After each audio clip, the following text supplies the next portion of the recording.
Okay, welcome everyone. Thank you for joining us.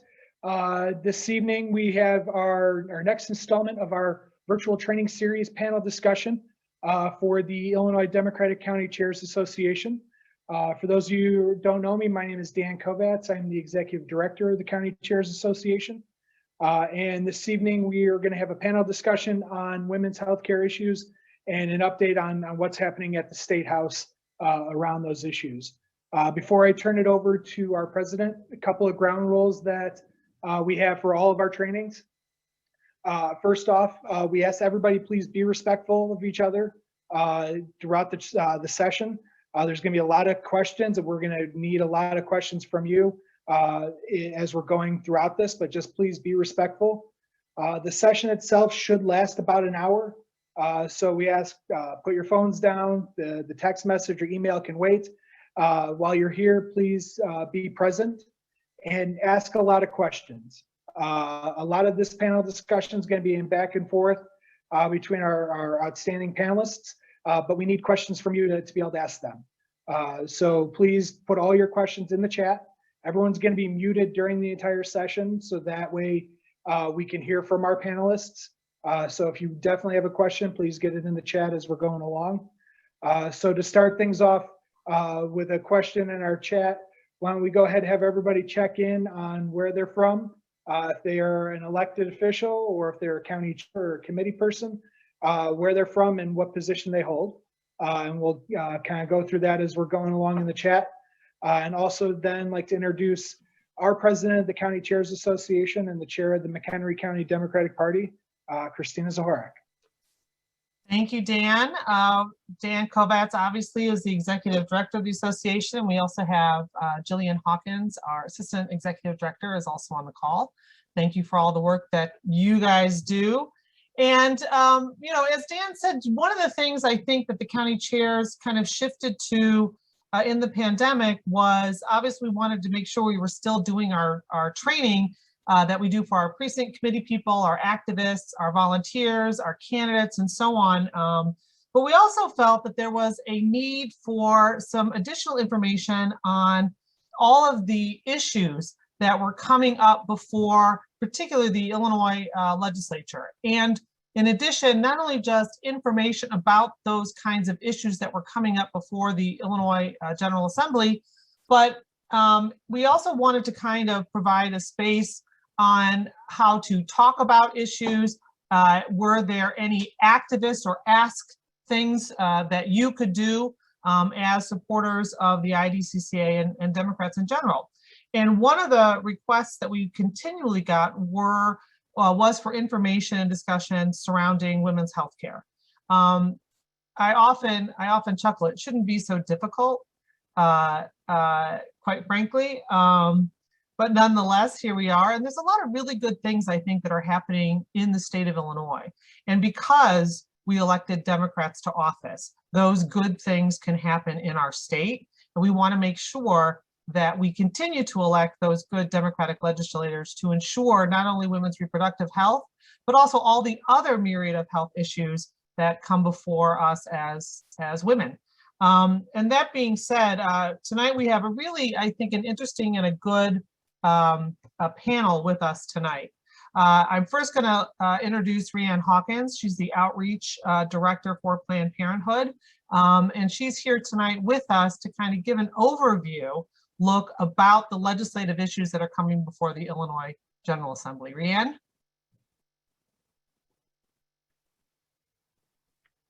Thanks so much, Christina, and thank you everybody for being a part of this evening's programming. I'm very excited to dig in. My name is Rhiann Hawkins. I use she, her pronouns, and I'm the Director for Advocacy and Campaigns at Planned Parenthood Illinois Action. And just to get this out of the way, no, you're not seeing double. Jillian is my sister, so yeah. But I'm very happy to be with you all tonight and to give you a brief legislative update. There is so much going on in the Illinois General Assembly this year around women's health care, and you're going to hear a little bit later on about three of the most exciting and high-profile bills that are making their way through the Illinois General Assembly.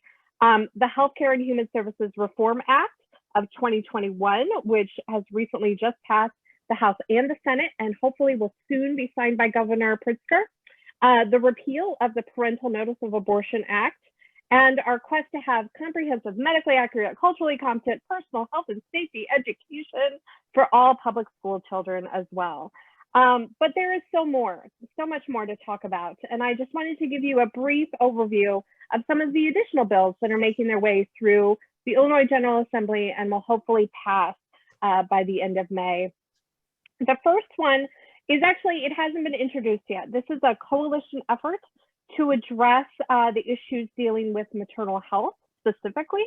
It's being put together, this is work that's being put together by State Senator Cristina Castro and coalition members from throughout the state of Illinois, many different stakeholders involved in this, which is why it's taking so long for us to see language. But we're very excited that this bill is gonna eventually be introduced, and hopefully we'll be able to move it through the process here very, very soon. There's also several bills dealing with menstrual equity. One, which, and I'm sorry, I don't have a slide to show you on this, but one is HB 310, which provides feminine hygiene, or I'm sorry, personal hygiene products for homeless people in shelters. The next one is HB 156, which amends the school code, which builds on a bill that I actually helped pass a few years ago to make sure that schools provide personal hygiene products in the schools, in the bathrooms for everyone's usage. The next one's HB 155, which allows for the use of SNAP benefits, which are personal use benefits to help purchase feminine hygiene products or personal hygiene products, which I didn't even know that SNAP didn't cover that. So it's a great thing that we're expanding benefits to include that.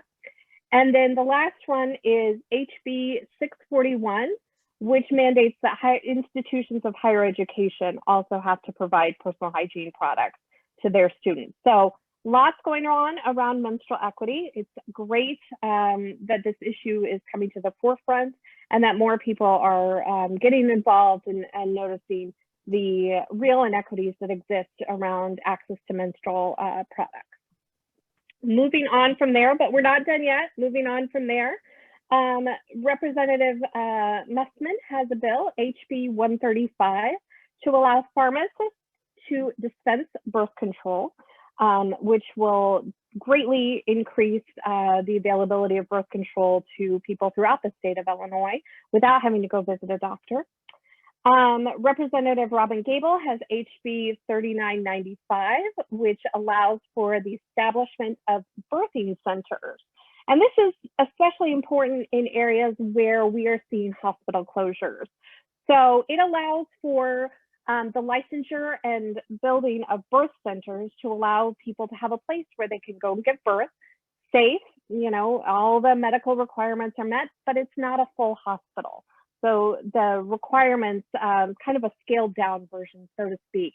But think about, you know, your rural communities where the local hospitals close, even seeing that in Chicago where local hospitals have closed and unfortunately people are having to travel up to a couple of hours to just give birth. I've given birth myself.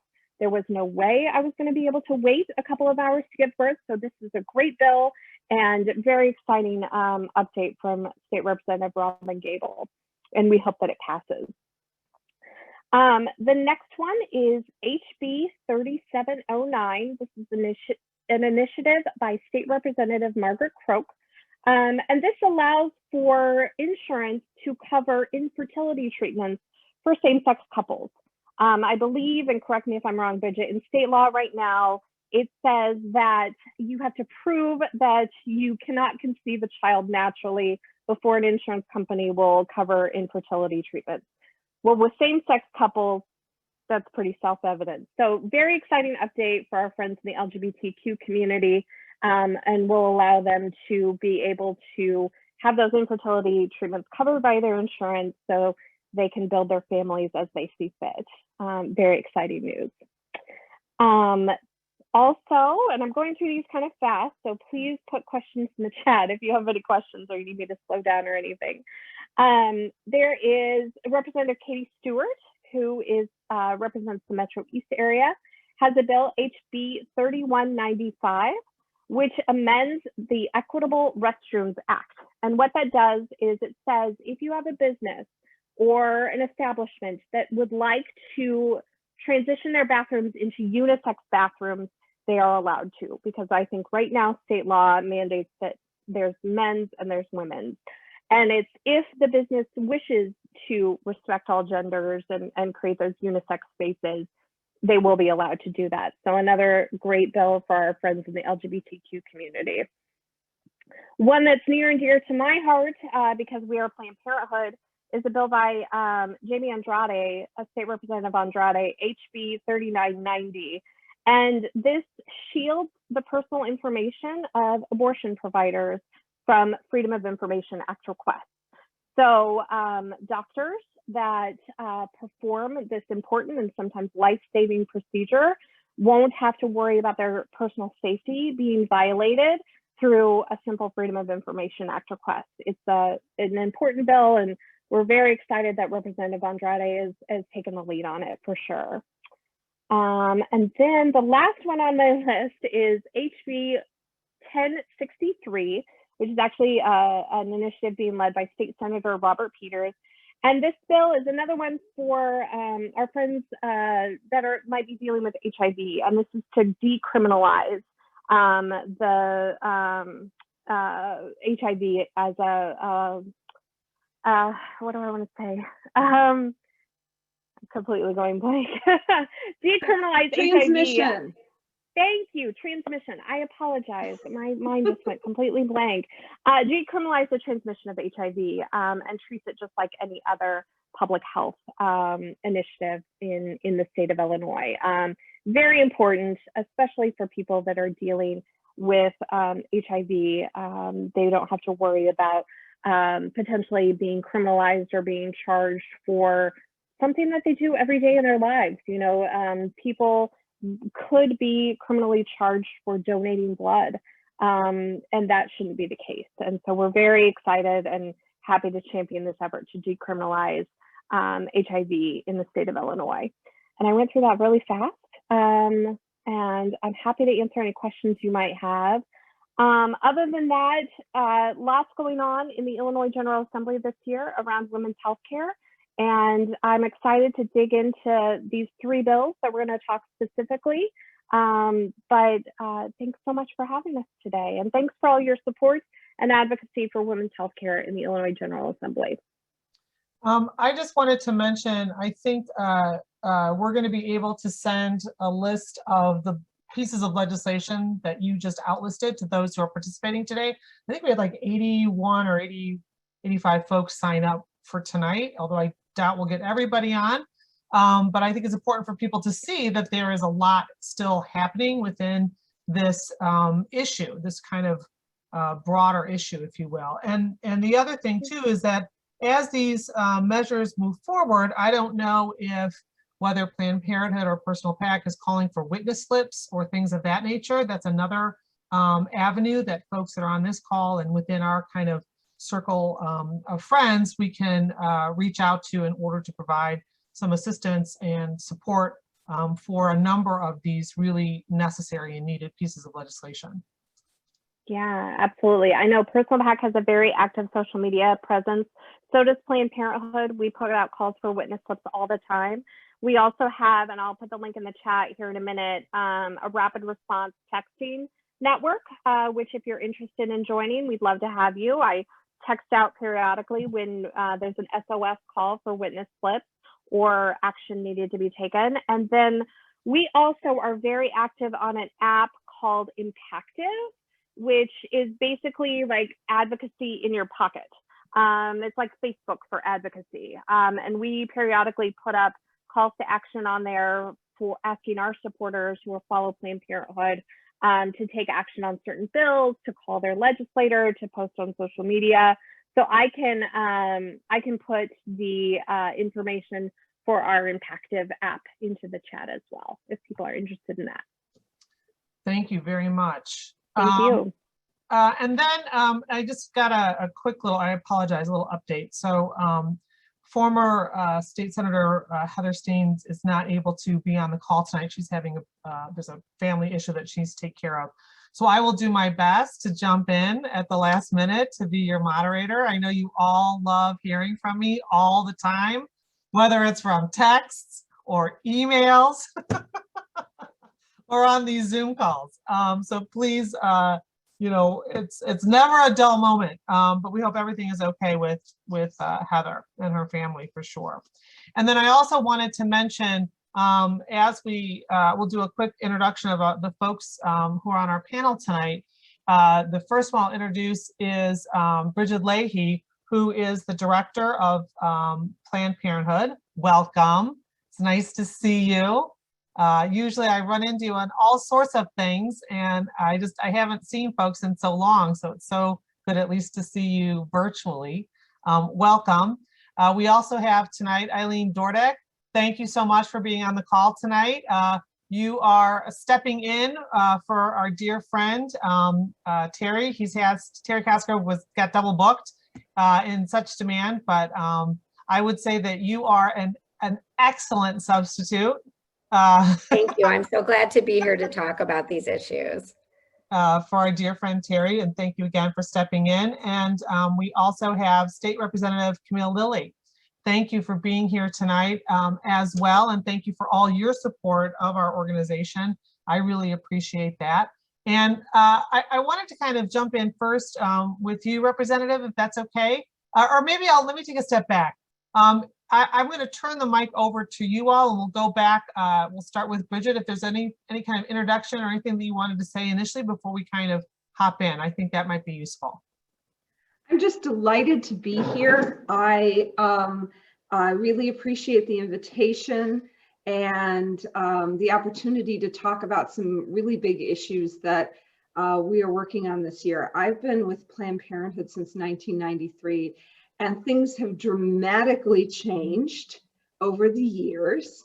And part of that is because we have been helping elect great people who are willing to be leaders on women's health issues and reproductive rights and access to reproductive health care. And so when I started, I'd never imagined that we would finally, I hoped, but I never imagined that we would get to the point where we have been able to make such progress just in the last few years and are really doing some really amazing things this session, despite still being in a pandemic. We're moving major pieces of legislation. So it's a delight to be here.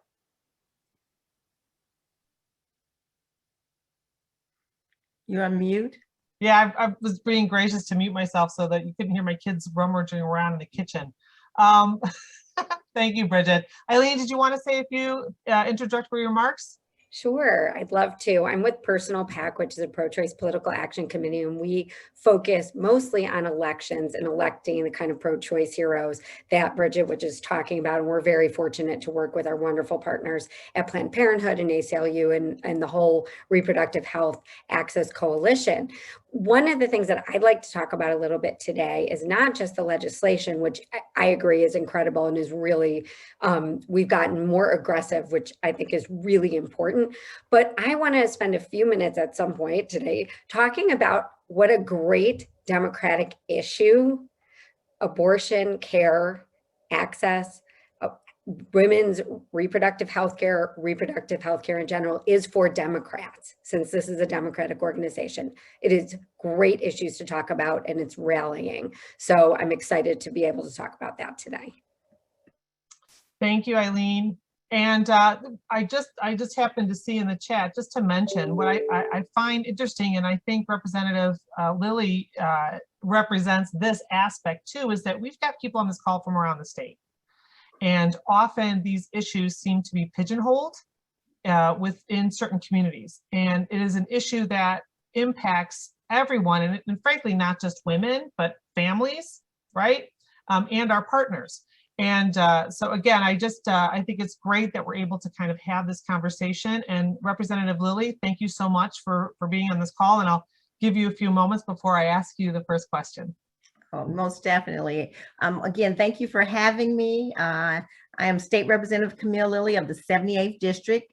I actually I've been here as long as Brigid's been with Planned Parenthood, almost. But we are today want to talk about access to healthcare and the importance that that is for quality of life here in Illinois. And I'll share a little bit about the fourth pillar of the Legislative Black Caucus agenda, a policy agenda to rid systematic racism here in our policies throughout the state, and how that has impacted the quality of life and access. So I'm excited to be here to talk about that piece, but have been talking about so many of the other pieces of women's health and the need to bring our issues forward from a policy-driven perspective. So I'm excited to be here. Thank you again. And in fact, that's exactly kind of the stepping off point that I would like you to talk about, I think, is, you, I think, as well as Senator Hunter, were able to balance kind of all the different demands on that pillar piece of legislation. Mm-hmm. And I think it might be interesting just to talk a little bit. I mean, often we hear that policy is so difficult to pass because things are so partisan, and that you're not able to even agree on the problem, let alone the solution. And the majority of stakeholders perhaps don't even want to come to the table to have a conversation.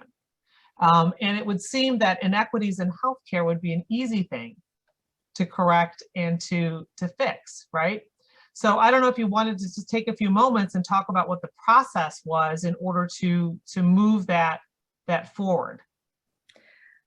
Well, a lot of where this started was around COVID and that pandemic, and how the number of people who were in the Black, brown, poor communities were being impacted by COVID-19. They were not surviving. They had alarming rates of deaths in the communities. So they began with that, and then we had the George Floyd incident, and then we have been challenged to right the wrongs.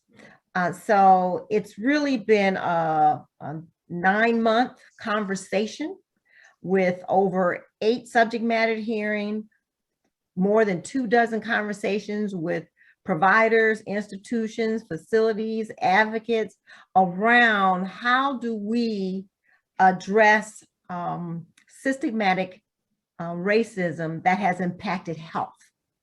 And one of the conversation, academia indicated that if you don't have, every piece of our policy that we make in our state or in our country impacts health. It didn't say a percentage, it didn't say 50%. It says every piece of our policies that we make impact one's health. And when you look at the data, it's very clear. Since the early 1998, it has demonstrated that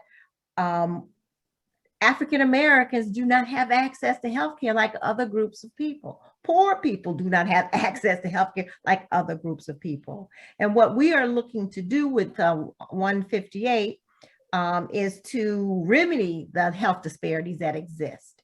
And those conversations that we've had that I mentioned allowed us to listen to each other on both sides of the aisles, actually, and allow us to take the best practices and the best pieces of legislation and put them into an omnibus bill that we can move forward. One of the things that we need is access to investing into our healthcare and the services that makes one's life better. So what ended up happening to get a lot of this done is, which we had to settle, we had to subject to appropriation. And with that, I'm excited to be the chair of the Approach Human Services, this 102nd General Assembly, where I can have those conversations of how we can appropriate resources that's going to address the HB 158 and all the other things that we're going to be talking about here on this panel. But just real quickly, the pillar addresses access to healthcare, hospital moratorium, the MCO, managed care organization reform, hospital reform, community health workers, implicit bias training, maternal and infant mortality and morbidity, and mental health and substance abuse training and treatment. So those were the categories or components to this particular bill, but the principles that it was based on is the right to health care, to improve quality of life by addressing the basic essential components or needs in a society: food, housing, jobs, education, transportation, healthcare, reduction of discrimination, safety, the elimination of racism, and to address disparities. When you are talking about that, you're looking at it through a lens of equity and investment into infrastructures that have just been erroneous, Decimated. Yeah. There you go. I think, it kind of makes me think, and again, I think that Eileen and Brigid too, if you have something that you wanted to say as we kind of free flow, one of the things that I keep thinking about in your and what you described, Representative, is just what's the vision that we want for our state and for our communities? And I think that is clear. The other thing, you talked about communities that have been perhaps disparately impacted, and rural communities also. We talk about food deserts all the time. Healthcare deserts are another, right? I mean, it's kind of part and parcel. And I think all of these things that the Democratic, whether it's the Legislative Black Caucus and or in the broader sense of the Democratic organization and the party, have really tried to look at what is that vision. And these are legislative initiatives that are uplifting everyone, not just women, right? At least that's what I'm hearing, and I think that's probably true. It is. Once you begin to address the inequities, you can now have a life expectancy, not by zip code. You have a life expectancy based on your investing into the quality of life of all Illinoisans. And we want to make sure that we're doing it through a coordinating entity, because we found out that departments, meaning state agencies, don't even communicate with one another, but many of their same client is crossing over agencies because they have needs. So that's an opportunity to, again, that community health worker to help us with that, but we got to fund it. So you're absolutely correct that this is, in my opinion, women, we just the backbone of a lot of things. We just are. And our compassion for people is what drives us. And as a Democratic party or organization, a Democrat that I am to the day I die, I get that opportunity to work towards these efforts. So you're absolutely right. The principles of the party is the principles of what we have been doing in our families and in our state and we're still blue. So I'm excited about that. We'll make sure we keep working on that, right? Keep it that way. And this isn't necessarily, this is not in Illinois, but I know that I'm in the 14th congressional district with Representative Lauren Underwood, and I know she has a maternal health care component that's at the federal level. I don't know if anyone wanted to. Yeah, we're thrilled that we have such fantastic leadership on these issues in Illinois, both at the state and federal level. There's the Momnibus, that's what it's going by at the federal level, and Lauren Underwood is a sponsor of that. Over in the Senate, Dick Durbin and Tammy Duckworth. Tammy Duckworth is the Senate sponsor, and Dick Durbin is on it with her.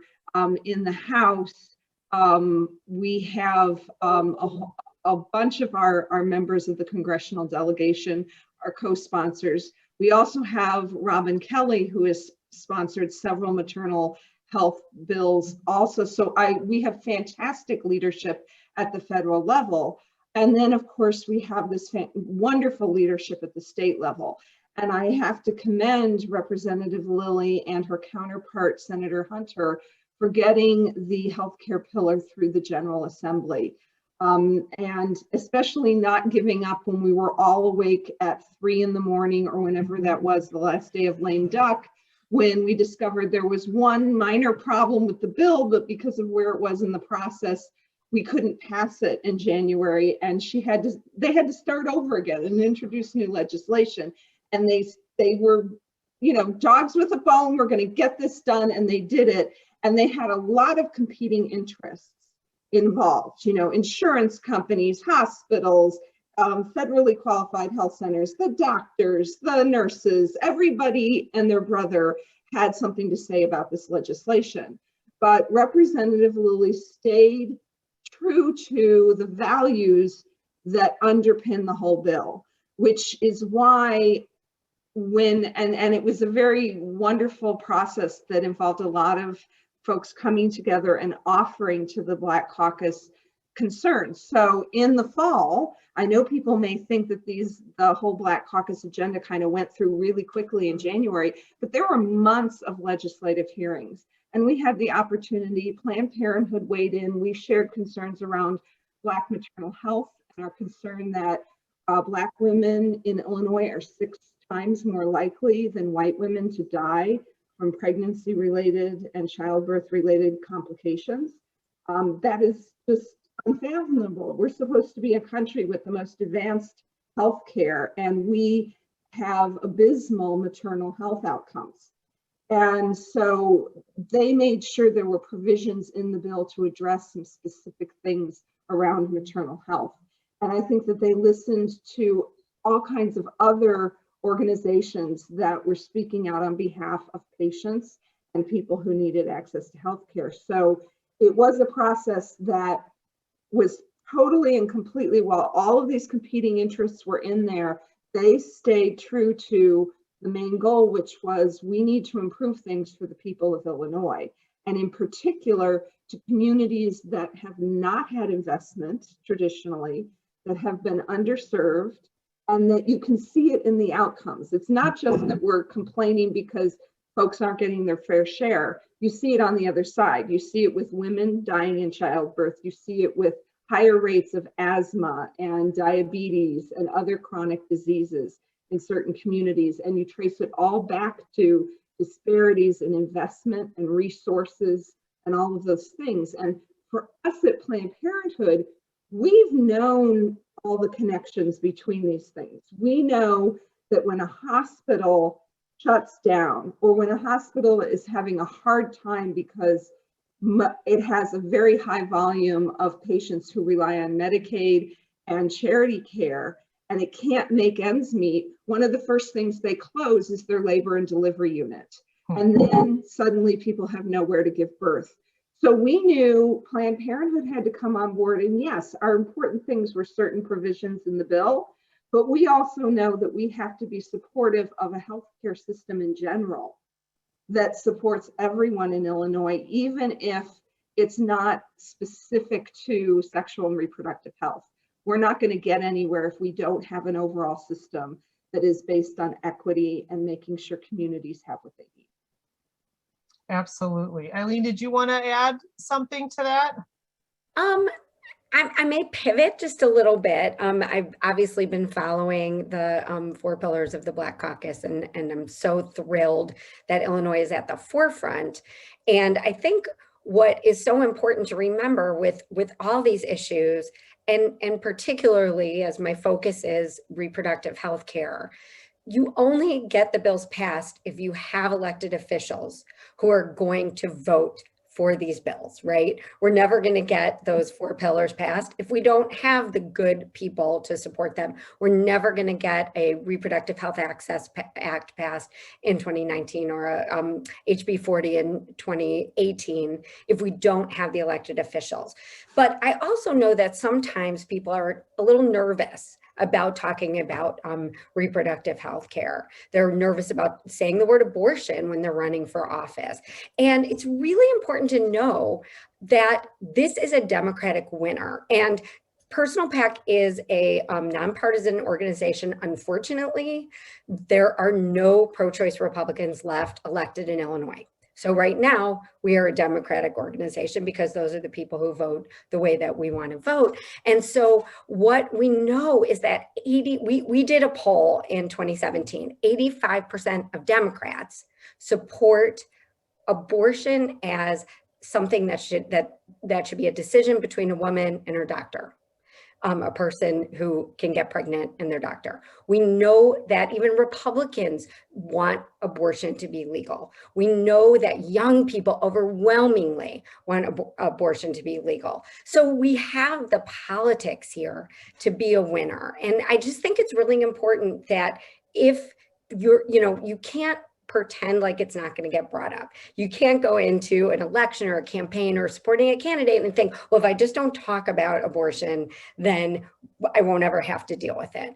Because that's not going to happen. But what everybody should do is look at abortion as a winning issue, but to flip it and to really say, this is what we want everybody to say. My opponent, and you name the Republican opponent, would vote for a law to make abortion illegal in Illinois, even in the case of rape and incest. I find this to be cruel and unacceptable. I will not support any law that puts the health care and lives of people at risk. So we want everybody to be able to talk about these issues because they are political winners, and how important it is to get. I mean, I was kind of awed by Rhiann's list of bills that are up in front of the General Assembly. There's so many wonderful things that we can do for the LGBTQ community and for all people who can get pregnant, and for youth. Right now, a Personal PAC is really focusing on the parental notice of abortion repeal because we believe that the most vulnerable people are the people who can't tell their parents that they're pregnant. And so I'm going to put in the chat a website you can go to contact this is an action item. You can contact your state rep, your state senator, ask them to be a sponsor for the bill. Like, thank you, Rep Lilly is a co-sponsor for the bill. And for you to reach out and encourage them to vote yes on this because it will protect those who are the most vulnerable. Eileen, do you want to talk about, there was a Human Rights Watch study Yes.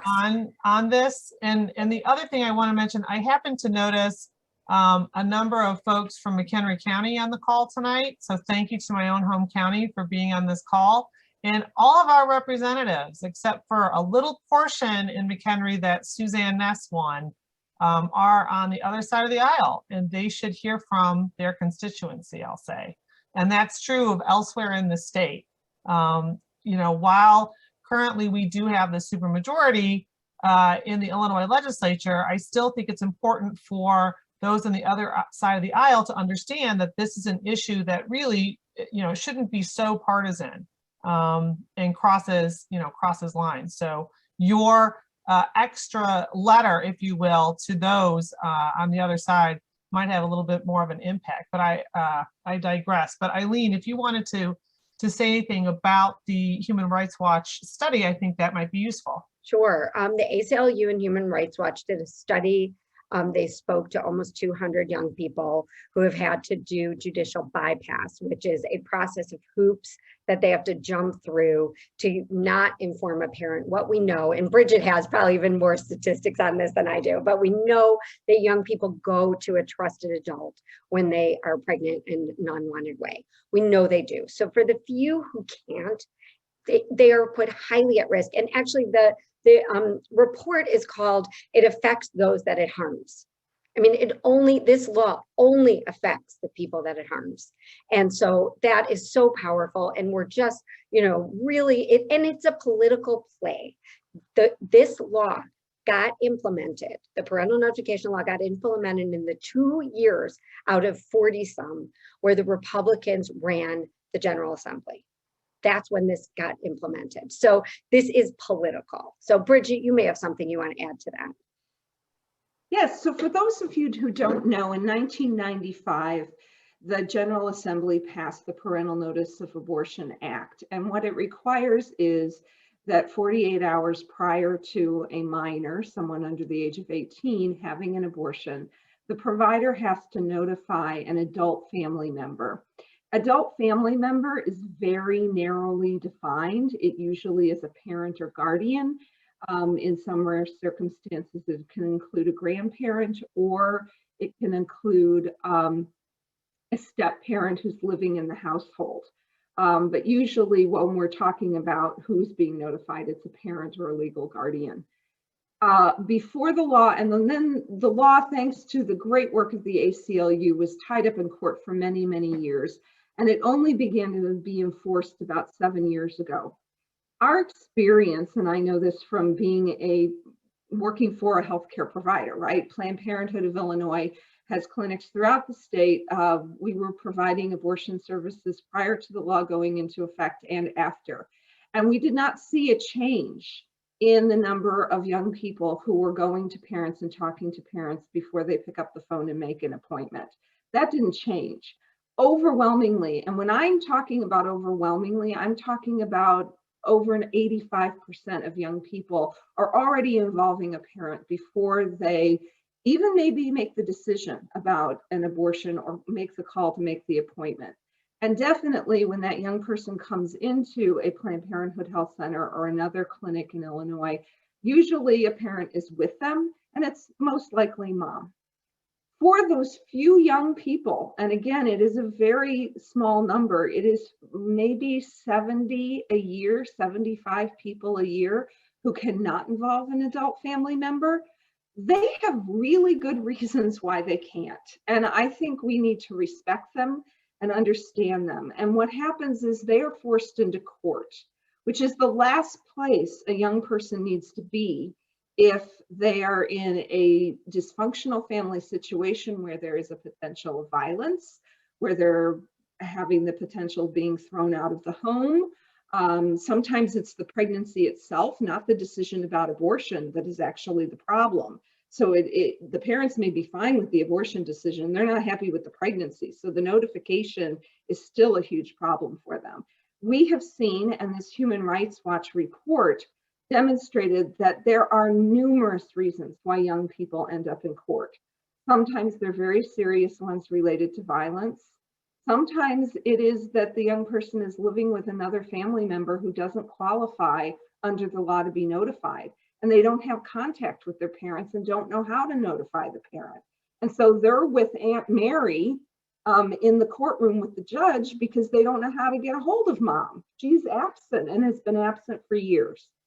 So it's really the wrong approach, because where a young person needs to be is in a doctor's office or a medical provider's office getting the counseling and support that they need.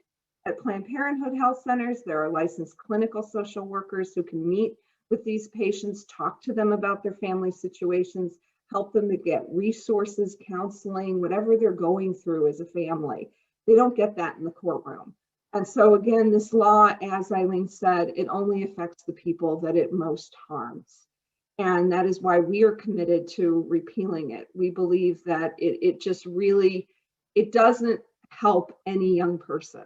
It really harms them. And like I said, for the overwhelming majority of young people, this law wasn't even written for them because it doesn't affect them. And that's because most families get along. And they don't need the government to tell them to have conversations. Parents and their kids can have conversations with each other. They don't need a law to make them do it. And how often do we really need the government telling us to have a conversation, right? Well, you know, that's the whole ironic thing about this, which really you can talk about for reproductive rights in general, which is for all kinds of things, the other party, the Republican Party, always wants less government. They want government out of people's lives. They don't want the government in there, except when it comes to some of the most personal decisions that you can make and health women can make. Right. I'll put that caveat that women can make, right? Yeah. Well, you know, even other kinds of things, if it comes to birth control, whatever it is, these are your personal decisions.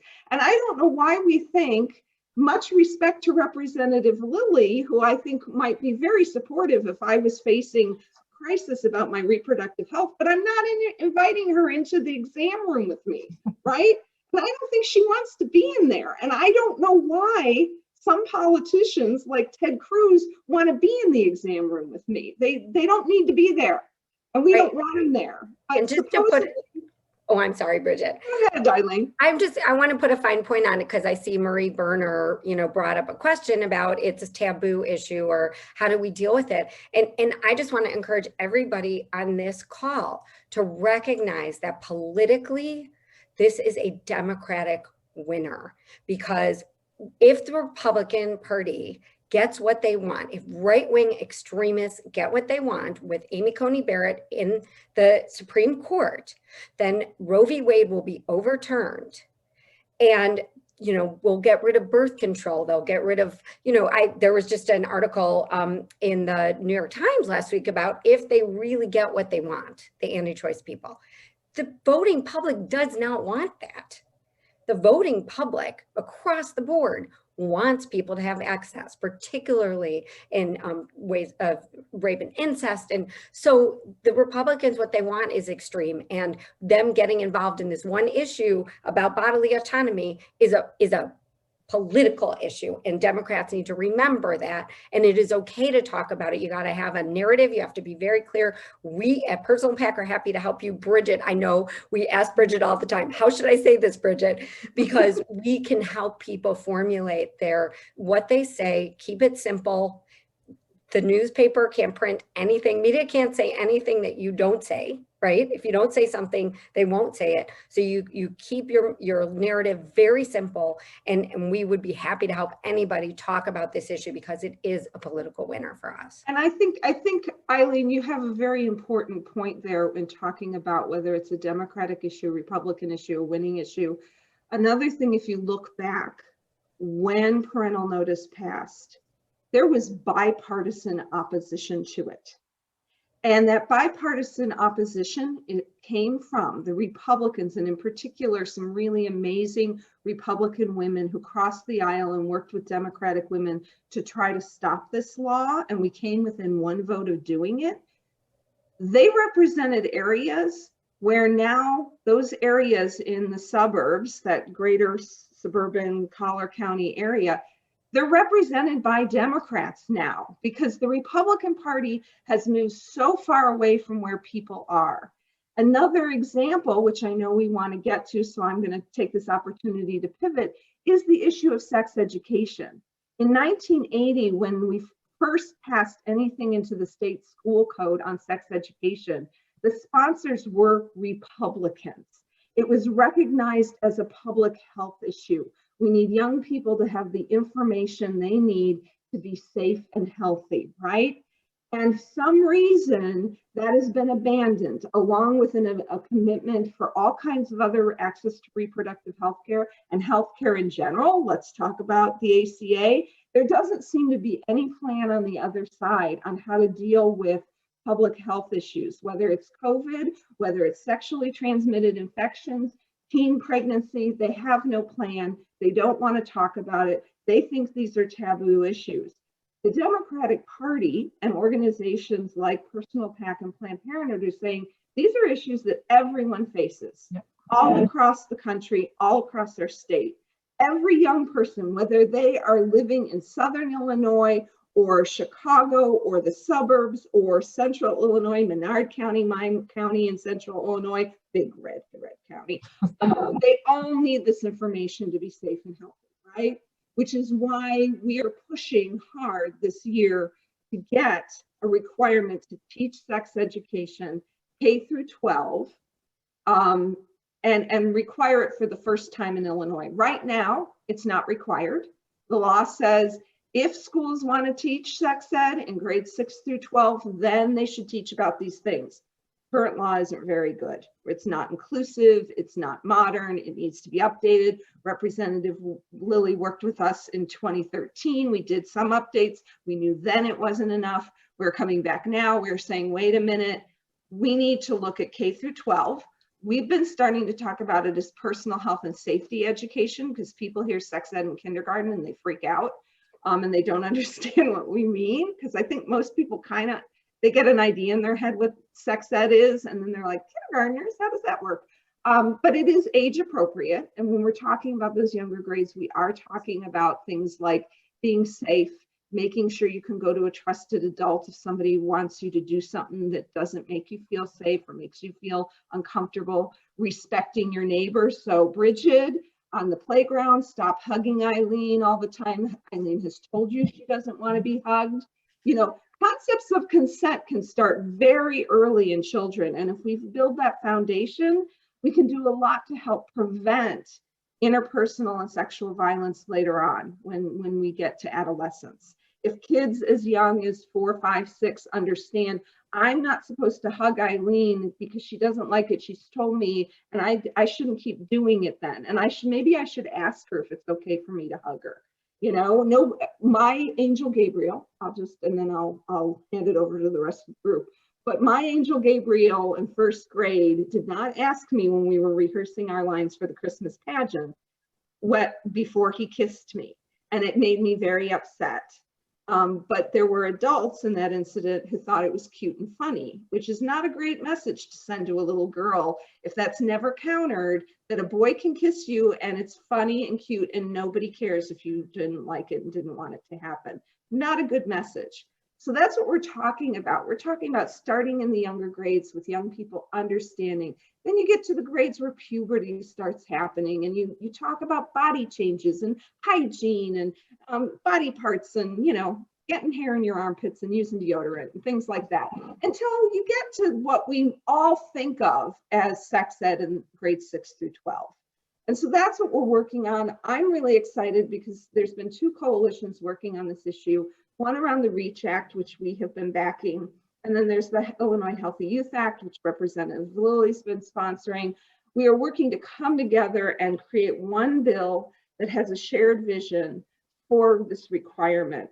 And I think it will move us forward as a state in an incredible way where we can hope for a generation in the future that learns the things they need to know, not just like this is an ovary and this is a uterus, but also what is consent? How do I negotiate that? How do I respect my partner? How do I behave with my friends who are dealing with issues around being LGBTQ so that we reduce bullying, we reduce harassment, and also letting young people know that they actually can be empowered to take care of their bodies. So anyway, I'm handing it back to the rest because I know they'll have something to say about it too. Brigid, no, I think you're absolutely, you know, you're spot on. I mean, there is a lot going on, but I think about my hope is that when we talk about education, not just in Illinois, but elsewhere, and consent, I think that my hope is that there is a new understanding or a different level of understanding, because I think COVID has required discussions of consent, right? In a unique and different way that perhaps will open up some minds.